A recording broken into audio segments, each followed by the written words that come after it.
이 시간 함께 예배하는 여러분들과 여러분들 가정에 주님의 크신 은혜가 있기를 축복합니다. 제가 20살에 운전면허를 취득했습니다. 초보 운전자가 이제 된 것이죠. 초보 운전 이렇게 처음 면허를 따게 되면 마음이 이렇습니다. 운전하고 싶다.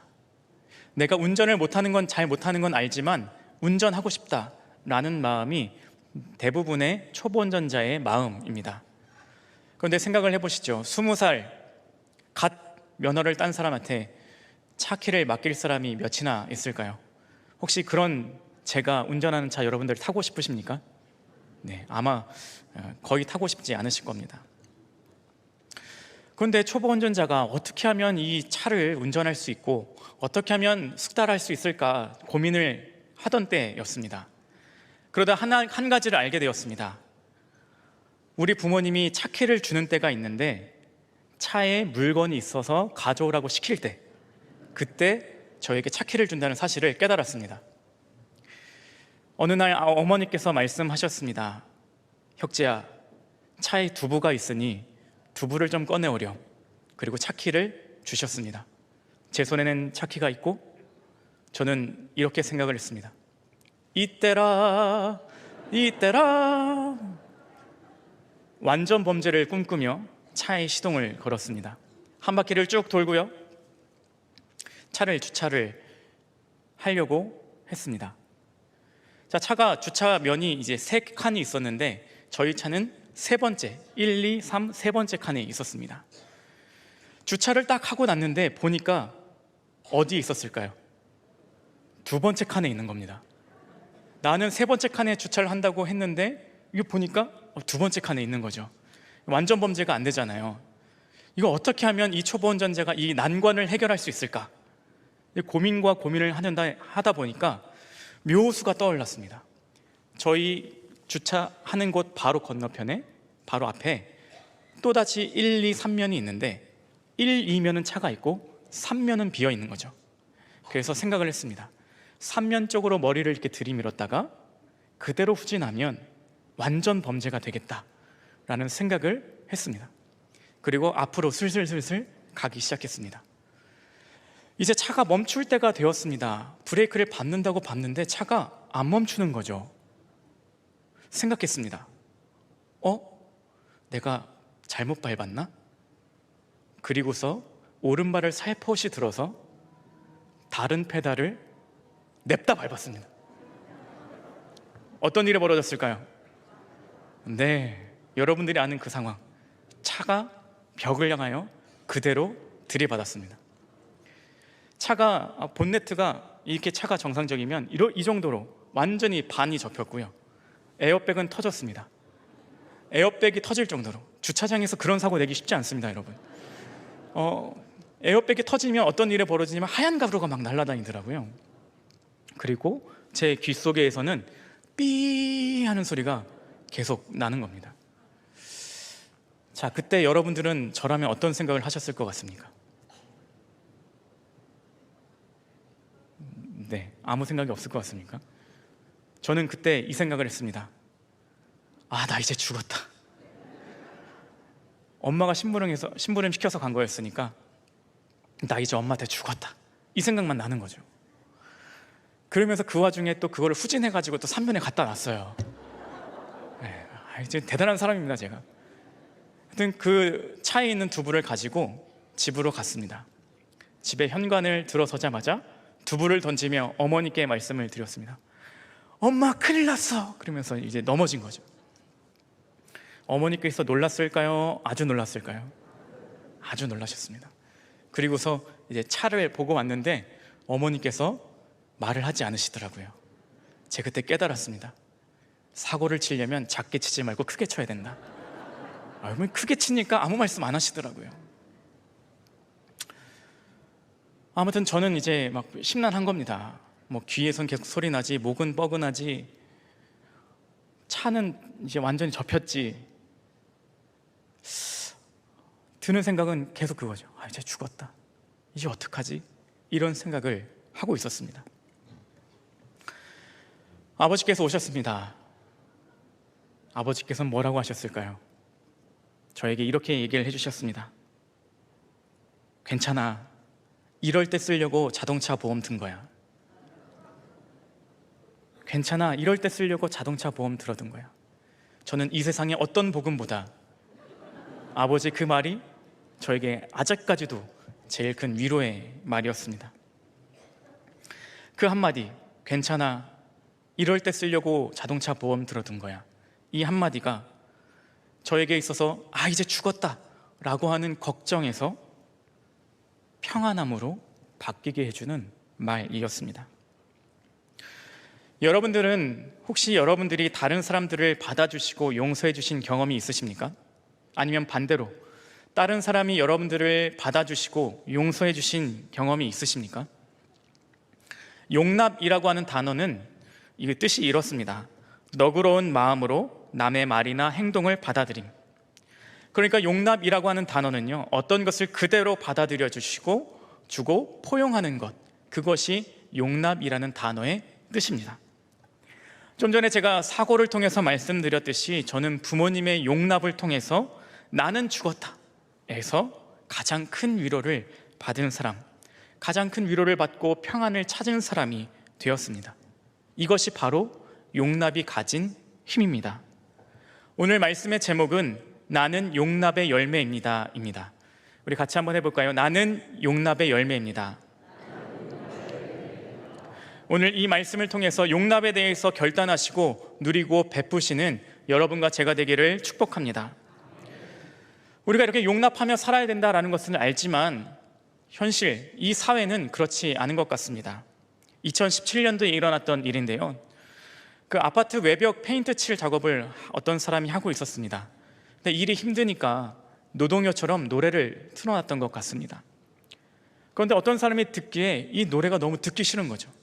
그래서 어떻게 했냐면 이 사람이 의지하고 있던 이 생명줄을 그냥 잘라버린 겁니다. 그래서 이 사람이 사망하는 사고가 벌어졌습니다. 멀리 갈 것도 없습니다. 우리 코로나19 처음 어땠는지 기억나십니까? 처음에 확진자가 나오면 동선이 다 공개가 됐습니다. 그럼 사람들이 다 동선 가지고 뭐라 하기 시작을 했습니다.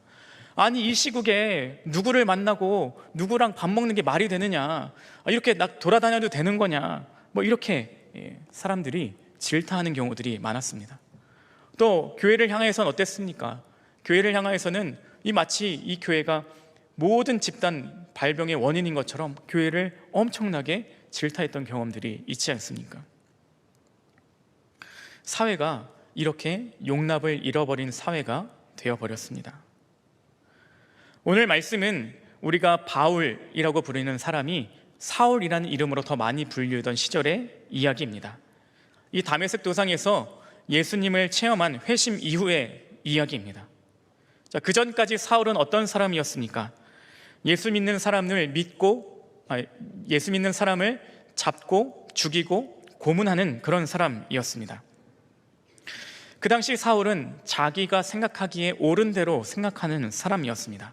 자기가 옳고 예수님 믿는 사람은 다 틀렸다라고 생각하기에 했던 행동들입니다.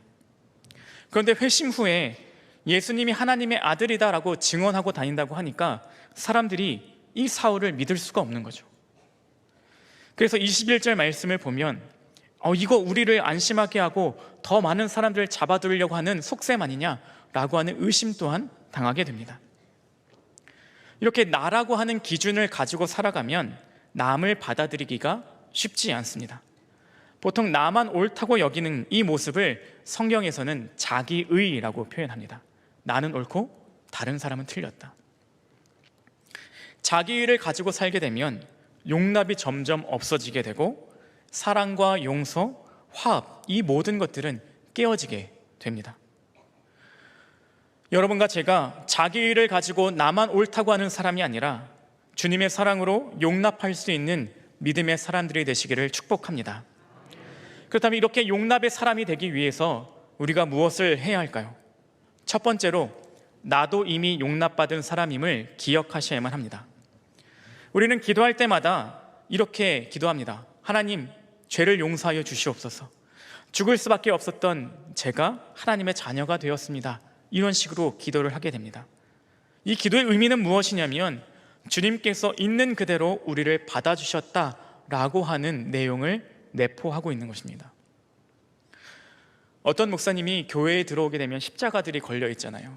그 십자가를 바라보면 예수님께서 이렇게 두 팔 벌려서 우리를 향해서 어서 오라고 이렇게 말하는 것처럼 느껴진다라고 이야기하신 것을 들은 기억이 있습니다. 그렇게 보니까 진짜 십자가가 그래요. 예수님께서 십자가에서 우리를 향해서 두 팔 벌려 죽으시면서 우리를 받아주신 겁니다. 우리를 안아주신 겁니다. 우리를 포용해 주신 겁니다. 우리를 용납해 주시고 용서해 주신 것입니다. 우리가 그 복음을 믿으며 살아가는 것입니다. 그런데 우리가 그 사랑을, 그 용납을, 그 용서를 잊어버릴 때가 너무나도 많습니다. 마태복음 18장에 1만 달란트 빚진 사람의 이야기가 나옵니다. 이 10,000달란트 빚진 것을 탕감해 주었는데 100다나리온 빚진 동료를 오히려 옥에 가두는 그런 일이 있죠. 그런 그를 향해서 예수님께서는 이렇게 말씀하셨습니다. 내가 너를 불쌍히 여긴 것처럼 너도 내 동료를 불쌍히 여겼어야 할 것이 아니냐?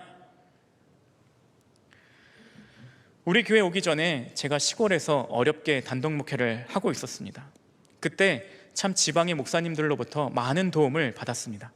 쌀이 떨어질 때가 되면 쌀을 공급해 주시고, 추수할 때가 되면 각종 것들을 저희에게 허락해 주시고, 물질이 필요할 땐 물질로 여러 가지 모양으로 저희를 도와주셨습니다. 그래서 제가 참 감사합니다, 이렇게 표현을 할 때마다 저에게 이렇게 말씀하셨습니다. 성전도사, 나중에 후배들에게 해주면 되네. 나중에 후배들한테 해주면 되네. 이 말을 항상 기억하려고 애쓰고 있습니다. 그래서 저도 누군가한테 베풀게 되고 또 그 사람이 저한테 감사 인사를 하실 때면 저도 이렇게 말을 합니다. 혹시 저에게 무엇인가 받았다라고 생각이 드시면 후배들에게, 여러분 옆에 있는 사람에게 베풀어 주세요. 흘려 보내주세요. 그게 옳은 겁니다. 이렇게 이야기를 합니다. 신명기 10장 19절은 이렇게 말합니다. 당신들이 나그네를 사랑해야 하는 것은 당신들도 한때 이집트에서 나그네로 살았기 때문입니다. 골로새서 3장 13절, 누가 누구에게 불평할 일이 있더라도 서로 용납하여 주고 서로 용서하여 주십시오. 주님께서 여러분을 용서하신 것 같이 여러분도 서로 용서하십시오. 우리는 자기의로 나만 옳다고 살아야 되는 모습이 아니어야만 합니다. 우리가 살아야 되는 모습은 예수님께서 두 팔 벌려서 우리를 안아주시고 품어주시고 용서하시고 용납해 주셨듯이 우리도 다른 사람을 향하여서 용서해주고 용납해주는 믿음의 삶을 살아가야만 하는 것입니다. 그런데 우리가 자꾸만 이것을 잊어버리는 것이 문제가 되는 것이죠. 내가 받은 구원의 감격, 그 사랑은 잊어버리고 자기의만 살아서 나는 옳고 너는 틀렸으니 너는 잘못된 것이다 라고 하는 날카로운 말만 한다는 것입니다.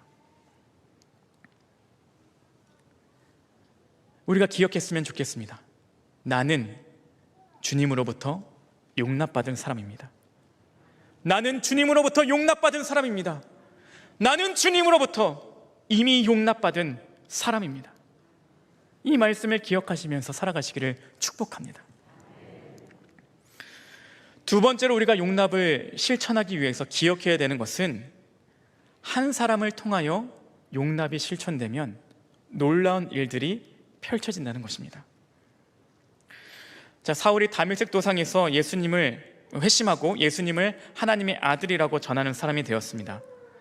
그런데 아무도 그를 받아주는 사람이 없었습니다. 사람들은 오히려 두려워하고 무서워한 것이죠. 그를 가까이 하려고 하지 않았습니다. 그런데 그때 이 사울을 용납해주는 한 사람이 등장합니다.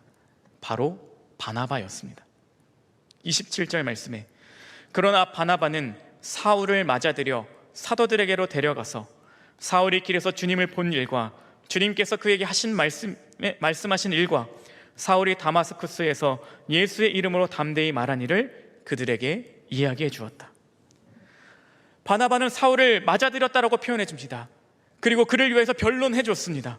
그를 온전히 받아주고 포용해 준 겁니다. 용납해 준 겁니다. 아무도 믿지 못하고 무서워하고 있을 때, 두려워하고 있을 때 그를 용납해 준 한 사람 바나바를 통하여 우리는 역사가 바뀌게 되는 것을 목도하게 됩니다. 한 사람을 만나면, 용납해 주는 한 사람을 만나면 역사가 바뀌게 됩니다. 여러분들이 잘 아시는 헬렌 켈러라는 사람이 있죠.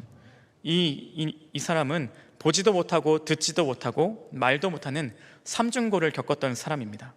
그런데 그의 스승 설리반이라고 하는 사람을 만났습니다. 설리반이라고 하는 사람은 헬렌 켈러를 용납해주고 안아주고 포기하지 않았습니다. 그러자 그녀는 변화하기 시작했고, 장애인들을 위하여, 인권을 위해서 일하는 사람, 사회에 지금까지도 영향을 끼치는 사람이 되었습니다. 우리가 지금 읽고 있는 이 성경에 나오는 사울, 신약 성경의 절반 가까이 썼습니다. 아마 바나바가 없었다면 어떤 일이 벌어졌을까요? 바나바가 없었다면 이 신약의 놀라운 일들, 그 부흥의 복음이 전해지는 역사와 이 모든 신학들이 정립되어지는 그런 성경이 남아있지 않게 되었을 것입니다. 그러나 용납해주는 사람, 바로 바나바를 통하여 이 놀라운 복음의 역사와 성경이 우리에게 전해지게 되는 것입니다. 우리가 용납할 줄 아는 사람이 되시기를 축복합니다. 다른 사람을 품어줄 수 있기를 바랍니다. 그 용납을 통하여, 여러분들이 그 용납해주는 그 사건을 통하여 앞으로 더 놀라운 일들이 펼쳐질 줄로 믿습니다.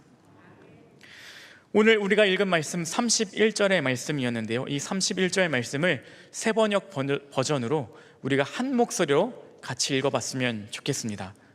같이 한번 읽어보겠습니다. 시작. 그러는 동안에 교회는 유대와 갈릴리와 사마리아 온 지역에 걸쳐서 평화를 누리면서 튼튼히 서갔고, 주님을 두려워하는 마음과 성령의 위로로 정진해서 그 수가 점점 늘어갔다. 아멘. 오늘 우리 본문은 사울을 받아들인 이후의 상황을 묘사하고 있습니다.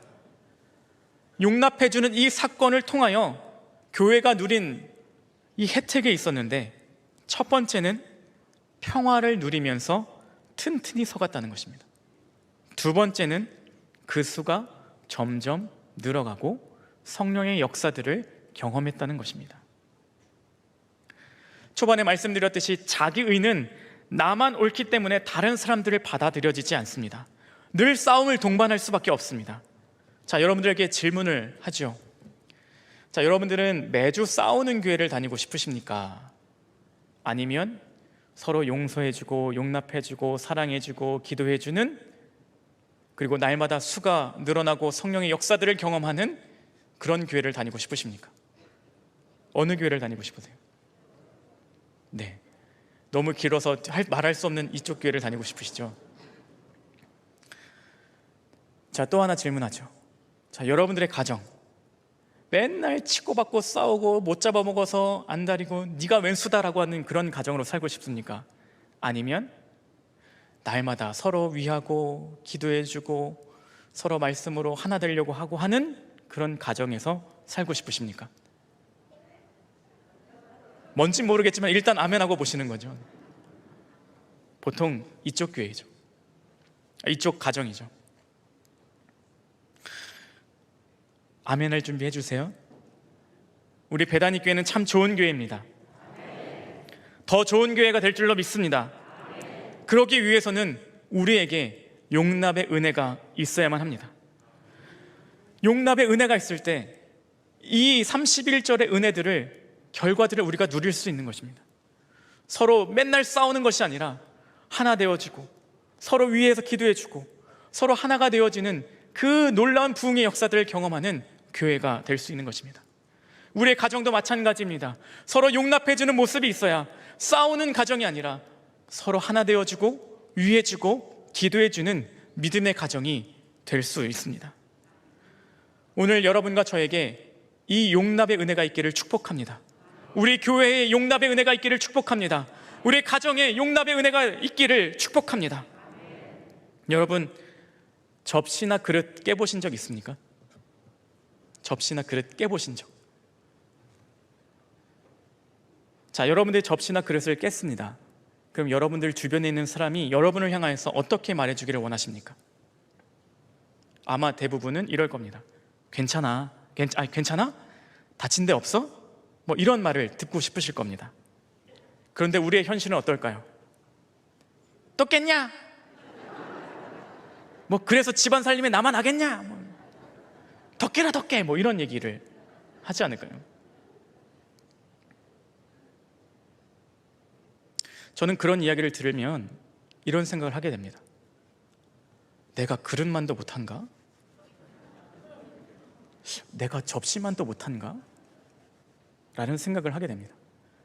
혹시 여러분 오늘 가셔서 저녁 하시다가 점심 하시다가 그릇을 깨면 제발 그러지 말아주세요. 사람은 접시보다 그릇보다 존귀하잖아요. 저희 집에서 그런 일이 벌어지면 저는 이렇게 이야기를 해주려고 노력합니다. 괜찮아, 작은 일이야. 괜찮아, 작은 일이야. 치우면 돼. 네가 안 다친 게 더 중요해. 우리는 살아가면서 같은 실수를 반복할 수 있습니다. 때로는 계속해서 잘못을 범할 수도 있습니다. 그런데 그 시간과 말을 통해서 모든 성장 과정 가운데 있는 것입니다. 그래서 우리는 용납의 마음들이 분명히 있어야 하고 그 용납의 결과가 우리 안에서 나타나야만 합니다. 야구 선수는 타율이라는 게 있습니다. 보통은 3할 타자라고 하면 좋은 타자라고 이야기합니다. 이 3할 타자라는 것은 10번 타석에 서면 3번 안타를 치는 사람이 좋은 타자라고 이야기를 하는 것이거든요. 그런데 이걸 뒤집어서 생각해 보면 7번의 아웃되는 실패를 참아줘야 3번의 좋은 안타를 경험할 수 있다는 것입니다. 마찬가지로 우리의 삶에도 실수할 수 있습니다. 잘못할 수 있습니다. 그러나 이것을 받아주는 용납을 통하여서 또 다른 좋은 용납의 열매들을 누릴 수 있게 되는 것입니다. 제가 참 교만했던 사람이라 저는 제가 잘나서 여기까지 온 줄 알았었습니다. 그런데 제가 잘나서 여기까지 온 게 아니더라고요. 생각해 보니까 제가 참 많은 실수들을 해왔는데 그 실수들을 용납해 주시고 용서해 주시고 품어 주시고 기도해 주신 분들이 있었기 때문에 제가 이 자리까지 온 거더라고요. 여러분들은 어떠세요? 여러분들이 잘나서 여기까지 온 것 같으십니까? 내가 뭐든지 다 할 수 있을 것 같아서 나는 완벽해서 여기까지 온 것 같습니까? 아니요. 우리는 다 흠이 있는 사람들입니다. 그런데 그 흠을 누군가가 용납해주고 품어주고 용서해주고 기도해 주셔서 여기까지 온 겁니다.